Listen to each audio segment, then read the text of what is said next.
Texans love to say everything's bigger in Texas. In Dallas, that's been true for millions of years. One of the biggest beasts on the planet walked these streets. But it wasn't big enough to survive a vicious attack. Massive monsters ruled even when the city was under an ocean, and crude oil was cooking beneath its waters. From the cats that ran a chop shop, to the prehistoric armadillos that could total a car. This is the story of what lived, fought, and died in prehistoric Dallas.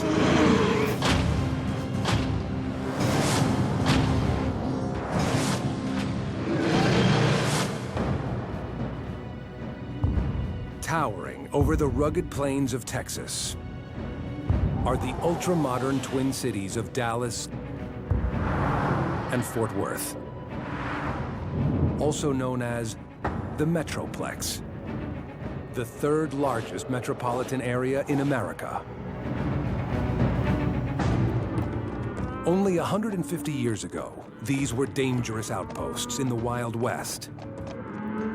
But travel back further in time, and things get even wilder. It's a prehistoric land ruled by sharp teeth and brute force. More than 11,000 years ago, Texas is mammoth country. But a fearsome predator terrorizes the plains. 80 million years ago, the city is underneath a vast ocean, where two apex predators battle for blood. Even earlier, 113 million years ago, dinosaurs dominate the land as a meat-eating machine hunts the largest plant eater on Earth.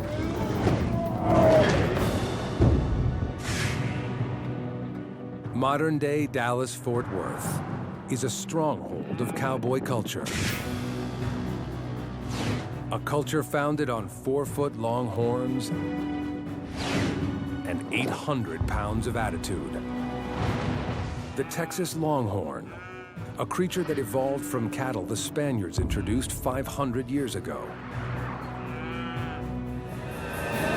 But travel back 11,000 years ago.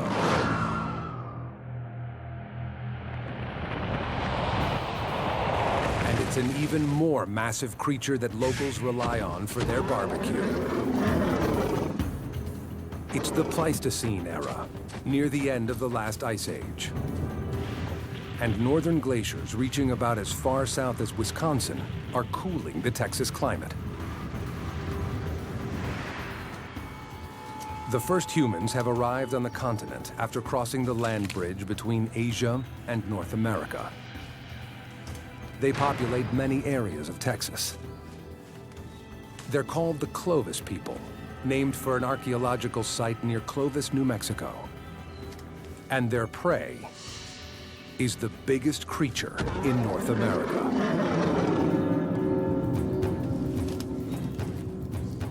The Clovis culture is electrifying because these people hunted mammoths. With a little bit of practice, you can put that point right between the ribs of a modern elephant and penetrate the body cavity, and in one shot you can kill an elephant. And the Clovis people of about 11,000 years ago were doing that all over Texas.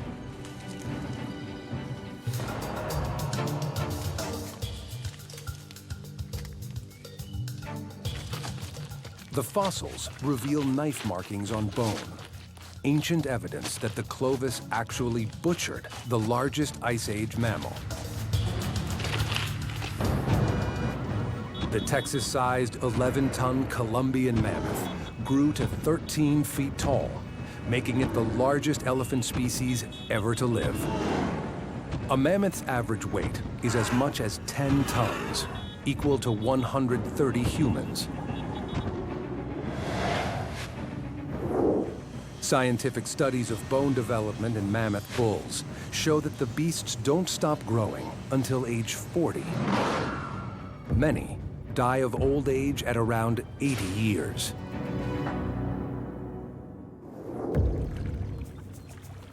Much of what we know about the Dallas mammoths comes from a river.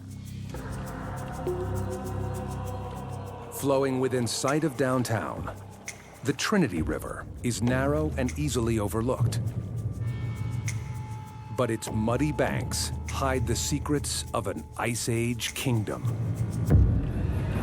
Travel back 50,000 years ago. And the Trinity River is at the bottom of a 300-foot deep canyon. Here, floodwaters carry massive amounts of sediment into Dallas from as far north as the Rocky Mountains. We're northwest of downtown Dallas on the Trinity River floodplain. And the Trinity River is very important for the history of Dallas because over the last 50,000 years, the action of water coming down the Trinity and the depositing of sediments has created a fabulous fossil record for the Ice Age for Dallas. This process actually entraps vertebrate fossils and keeps them in a series of layers that we call terraces. And these terraces actually indicate periods of time where the river flow was higher or lower. Another ancient waterway, 80 miles south of Dallas's Trinity River, is the site of a mammoth apocalypse. The Waco site is the largest known concentration of mammoths dying in the same event. The remains of at least 19 Columbian mammoths are preserved in ancient rock.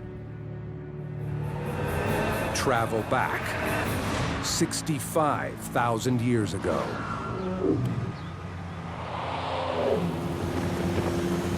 Just outside the city of Waco, nature's fury is about to wipe out a herd of Columbian mammoth. At a bend in the river, several come to bathe and socialize. But a sudden rainstorm proves deadly. Rising waters become a raging flash flood. You had a small to medium-sized herd that were trapped within a stream or along a collapsing stream bank as floodwaters were rising. The herd can no longer withstand the torrent. Their desperate battle with the raging waters is lost. In this same location, other mammoth bones tell of an amazing rescue story during another great flood. This time, a baby mammoth is trapped in the mud. His mother is desperately trying to save him. There's an interesting skeleton where there appears to have been some kind of behavioral information recorded in the position of these bones. The bones reveal that the mother was using her tusks to try and lift the baby out of the floodwaters. The mother mammoth loses the tug of war with the raging waters. The rescue fails. Both creatures die.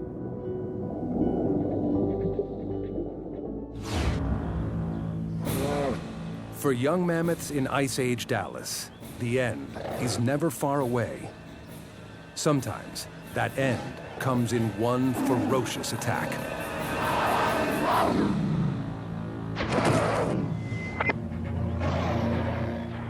The scimitar-toothed cat, known as Homotherium, is a lesser-known cousin of the saber-toothed cat.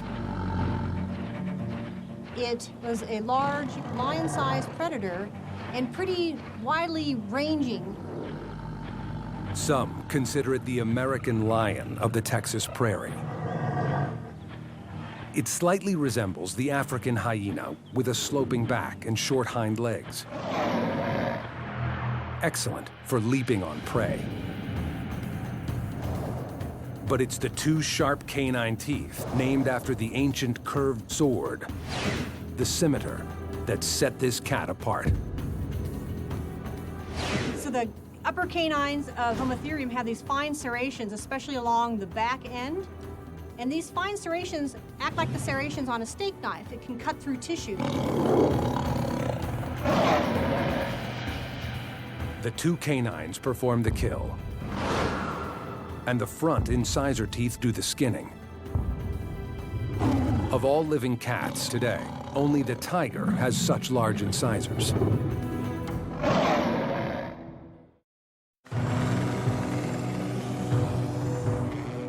Halfway between Dallas and Fort Worth,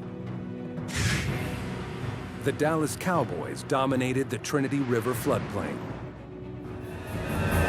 But travel back 100,000 years ago,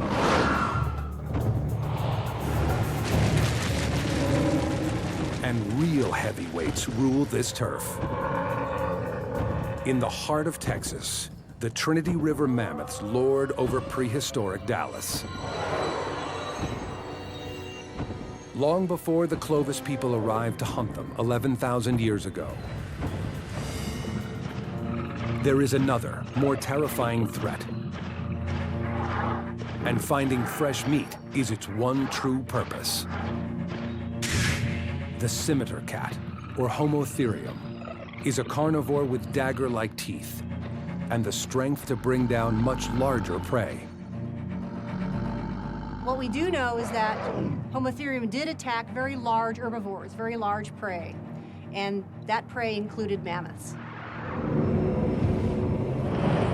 Fossil evidence shows Homotherium preferred large prey animals, such as bison. But one Texas cave shows they sometimes looked for an even bigger meal. When Friesenhahn Cave was discovered in the 1960s, it was called the richest Ice Age fossil bed in North America, second only to the La Brea tar pits in Los Angeles. The fossilized bones of more than 24 Homotherium cats, including juveniles, covered the cave floor. But there were bones of other creatures found in the cave. Bones that prove the cats were operating a mammoth chop shop.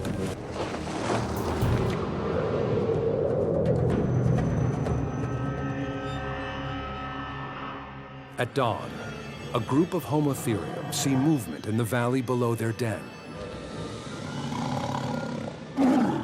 A grazing young mammoth has strayed from its mother's side.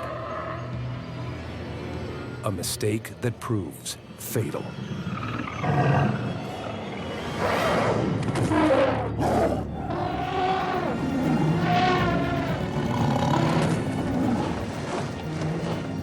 Fearing the wrath of a grieving mother, the cats quickly drag the carcass back to the cave.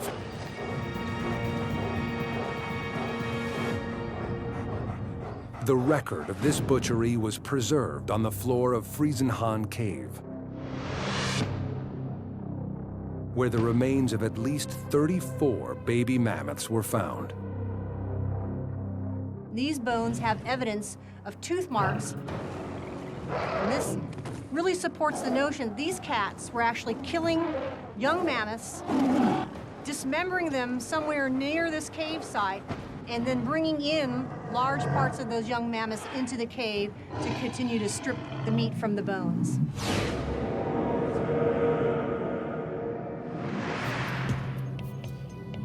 In Ice Age Texas, the best protection from predators like Homotherium is body armor, like the kind worn by a present-day Texas icon. Most Texans are familiar with the nine-banded armadillo, usually as roadkill. In nine-banded armadillos, they get their name because they have these flexible bands here in the center of their armor. They have a shield over their rump and over their shoulders. They have an armored tail.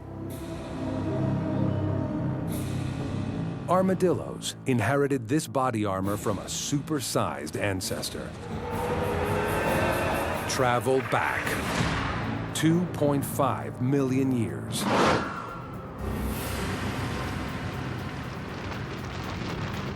It's the start of the Pliocene epoch, and Dallas is cooler and wetter than it is today. The expanding grasslands attract a new creature from far south of the border.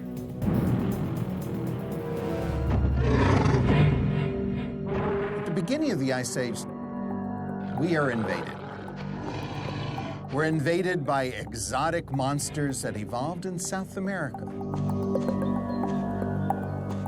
Glyptodonts arrive in Texas by traveling over the recently formed Isthmus of Panama, more than 2,000 miles to the south.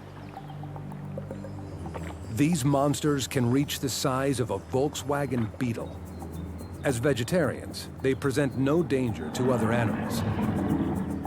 But they are an irresistible target for carnivores looking for a kill. This is part of the shell from a glyptodont, and this part of the shell is from the back edge of this bony skeleton. It's essentially a suit of armor for this animal.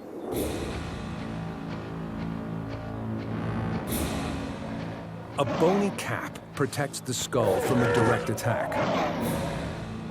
Despite Homotherium's best shot, his razor-sharp canines are of no use against this armored car of ancient Dallas. These animals were very slow-moving, and so they depended on this armor to protect themselves from large predators. Nature's ingenious body armor allowed these gentle beasts to thrive in Texas. Just as their modern relative, the nine-banded armadillo, is thriving and expanding its territory today. While modern Dallas is known for its steakhouses and barbecue joints, Southern Methodist University paleontologist Louis Jacobs studies a time when seafood was the only meal in town. This is a huge oyster called Inoceremus that could be 1 meter across. Very big oysters with very thick shells, very flat. Sometimes they have pearls in them, fossil pearls. That's pretty cool. Travel back 86 million years. It's the late Cretaceous period, a time of warm temperatures and high sea levels. Dallas is a vast, shallow water ocean. A sandy shoreline is just west of downtown, making this a rare city where both land and sea creatures of the Cretaceous coexist. This dramatic, bleached sediment layer in a former limestone quarry, 12 miles west of downtown, was at one time the seafloor of Ocean Dallas. This is the Austin chalk. It's 86 million years old. It's formed by plankton, little minute organisms that live on the surface of the ocean, then die and filter down to the bottom. There was no mud and silt here washed in from the land. That means that we were in clean, deep water. This represents the bottom of the sea when the sea was at its deepest in this area. It's just one part of the sprawling Western Interior Seaway, a blue water ecosystem that splits North America in two, stretching from the Gulf of Mexico to the Arctic Ocean. It's one of the richest ocean faunas known from at any time, anywhere in the world, right on the edge of the greater Fort Worth area. For some proper perspective, the 560-foot tall Reunion Tower offers the perfect seagull's eye view.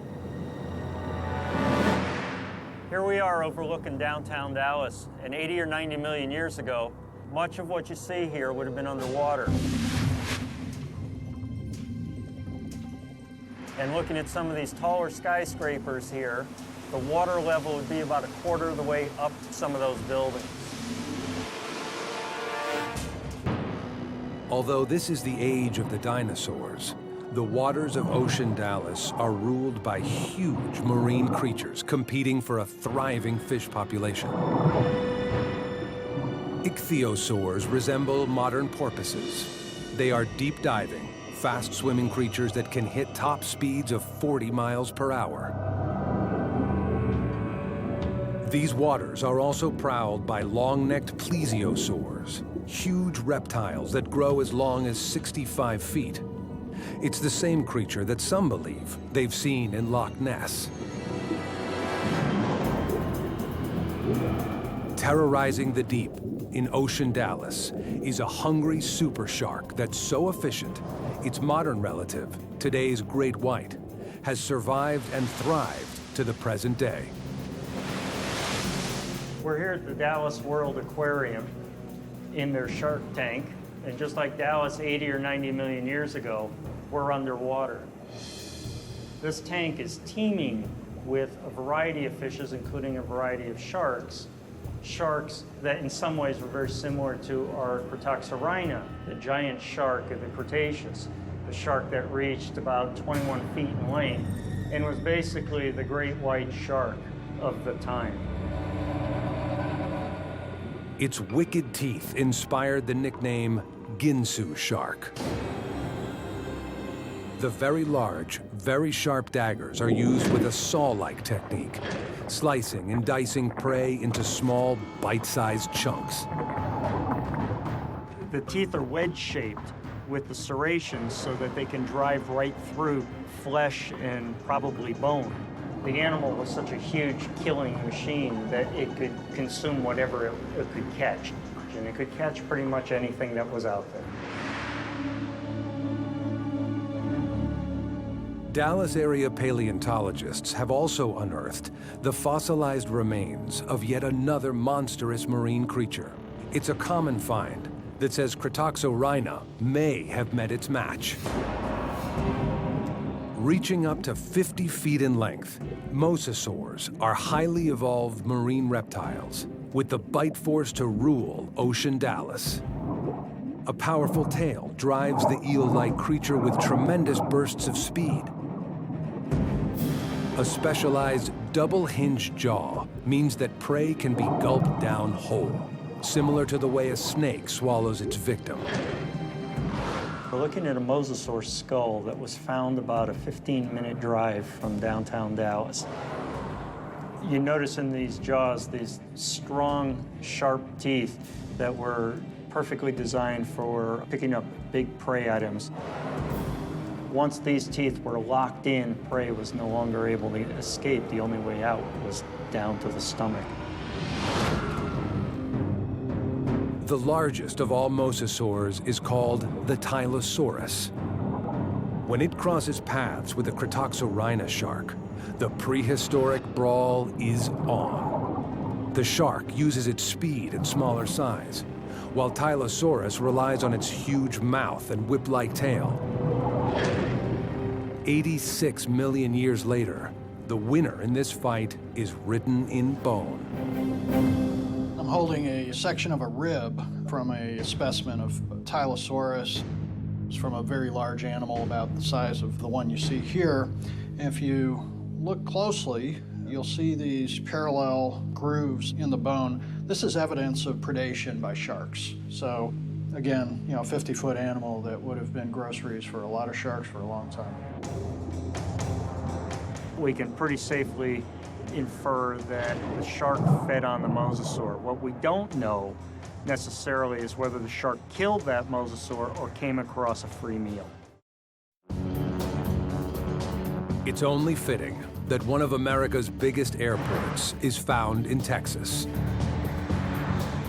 The Dallas-Fort Worth Airport is nearly 30 square miles. That's larger than the island of Manhattan. But travel back 92 million years ago. Dallas-Fort Worth Airport is submerged beneath the Western Interior Seaway. It's the mid-Cretaceous period, a time of rising sea levels and hothouse temperatures. Awesome prehistoric creatures glide through the waters. I'm here at the approach to Dallas-Fort Worth International Airport. In these rocks are several species of sharks and fish. The teeth are concentrated here, so I can search for them and pick them up off the surface. The sediments were deposited in shallow water because they have these ripple marks that show the movement of the water. Among all the aquatic fossils found in Dallas, there is one that rewrote the history of animal evolution. In 1991, amateur fossil hunter Van Turner spotted the bones of a small reptile at a South Dallas construction site. It's such an important find that scientists call this creature Dallosaurus, honoring the city where it was found. Its bones prove how the mighty mosasaur, Tylosaurus, the apex predator of ocean Dallas, began its evolution. At about 4 feet long, Dallosaurus is shark bait. But this small creature represents an evolutionary U-turn. Many people think of animal evolution as a one-way street, leading out of the sea onto the land. Dallosaurus actually left the land and evolved into a sea creature, the mosasaur.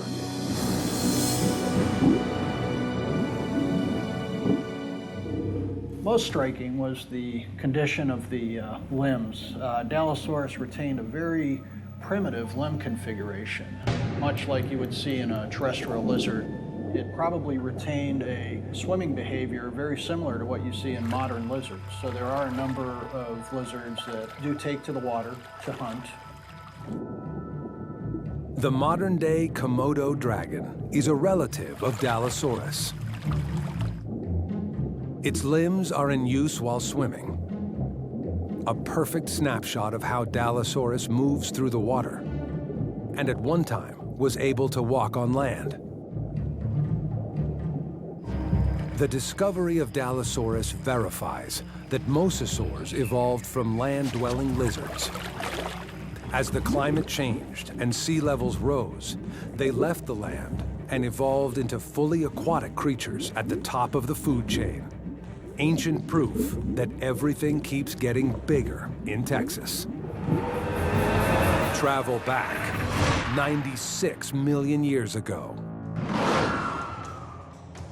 Millions of years before seafloor spreading caused ocean Dallas to expand, the beach was right here in the northwest suburbs, just 25 miles from downtown Dallas.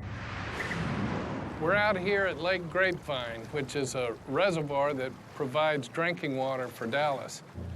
Before this lake was here, 96 million years ago, this was the edge of the sea. It was a beach.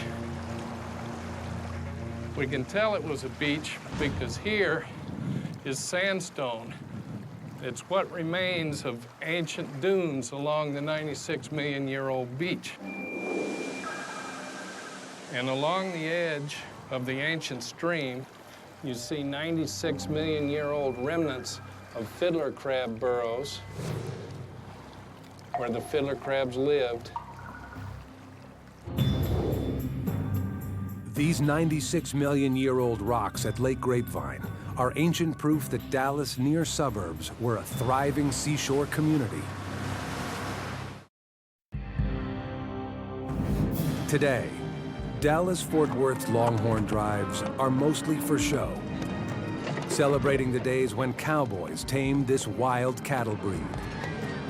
But millions of years ago, the creatures living here were anything but tame. Travel back 98 million years ago. Landlocked Fort Worth is a beach city, closely resembling today's Mississippi Delta region. Along this swampy coast, a mysterious Texas creature is grazing in the dense vegetation. It's 20 feet tall, with a downturned snout. In 1994, an amateur fossil hunter named Gary Bird unearthed the skull of one of these beasts near the ancient beach dunes at Grapevine Lake, 30 miles from Dallas. Its strange teeth didn't match any other fossils that had ever been found. They were far more evolved and better equipped to chew the tough vegetation than any known herbivore of the time. It appears to be a hadrosaur, The famous duck-billed dinosaur, the most abundant dinosaur species in ancient Texas. But it's millions of years before hadrosaurs will walk the earth.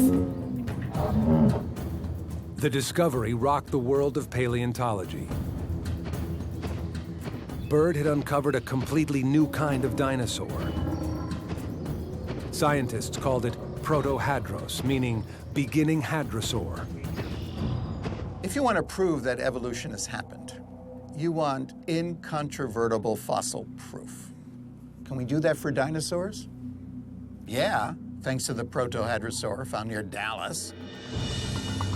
It appears to be the evolutionary missing link between the hadrosaurs and a much older plant eater with a smaller bite. Much earlier, 50 million years earlier, we have iguanodons. More primitive teeth, way more primitive. In the middle has to be a missing dinosaur link.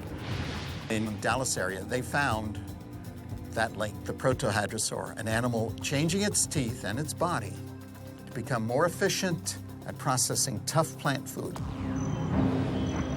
Using hundreds of teeth embedded in the cheeks to strip and grind tough vegetation wins protohadros the nickname lawnmower of the Cretaceous period. This plant eater wasn't the first dinosaur to graze in prehistoric Texas.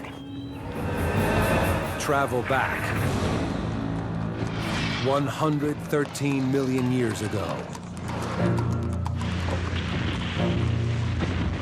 Fearsome creatures of the ancient Wild West roamed the streets of Fort Worth.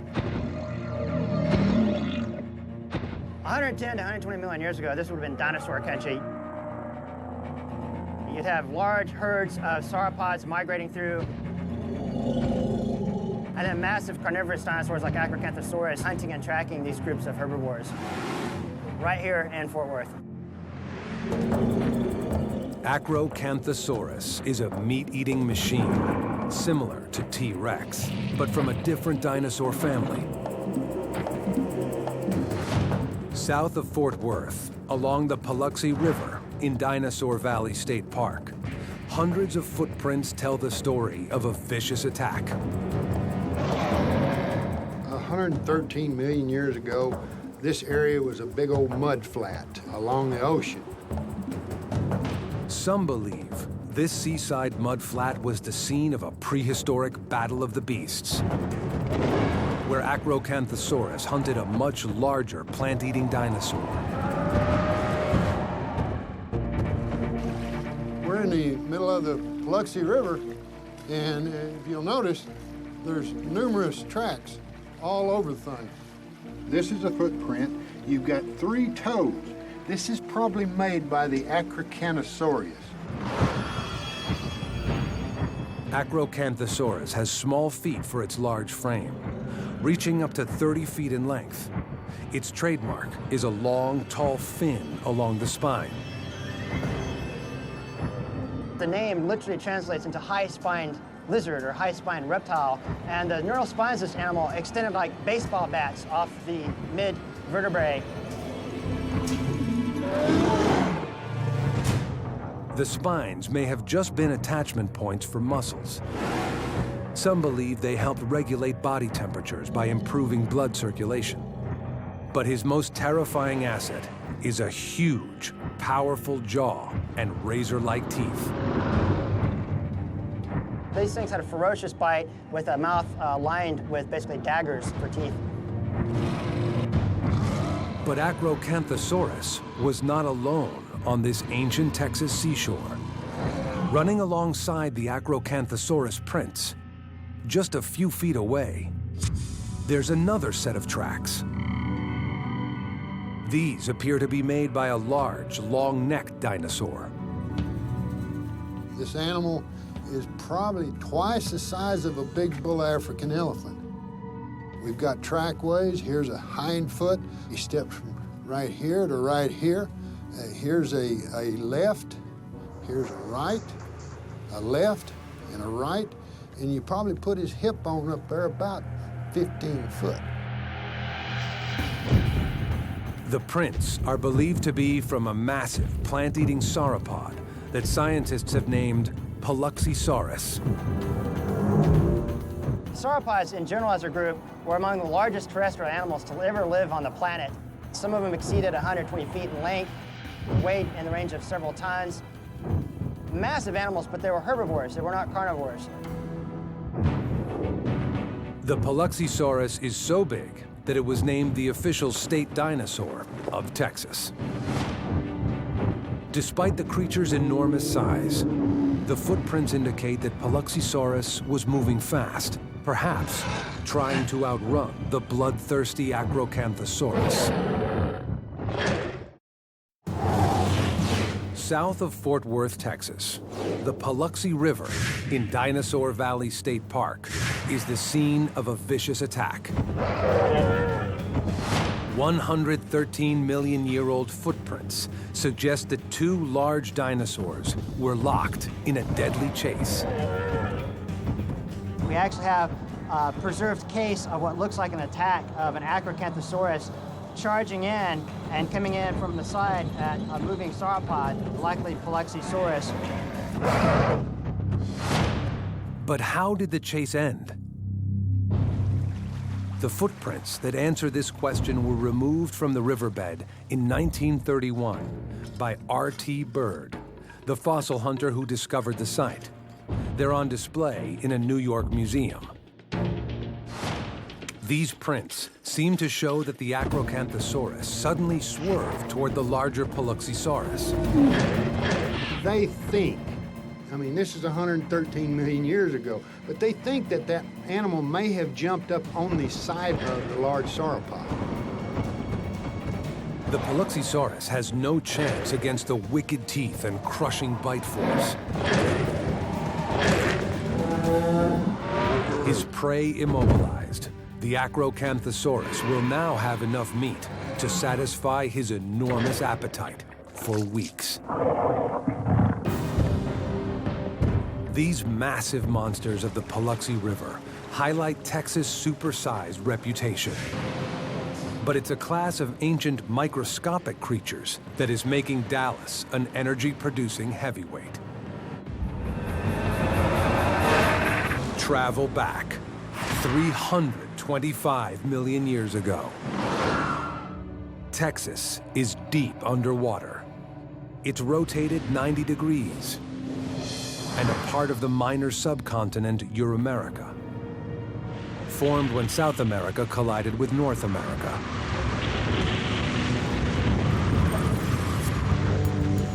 This rock formed 325 million years ago, and at that time, the land that we're standing on today was actually south of the equator. And if we had been on this piece of land, there would have been 400 to 700 feet of water on top of us.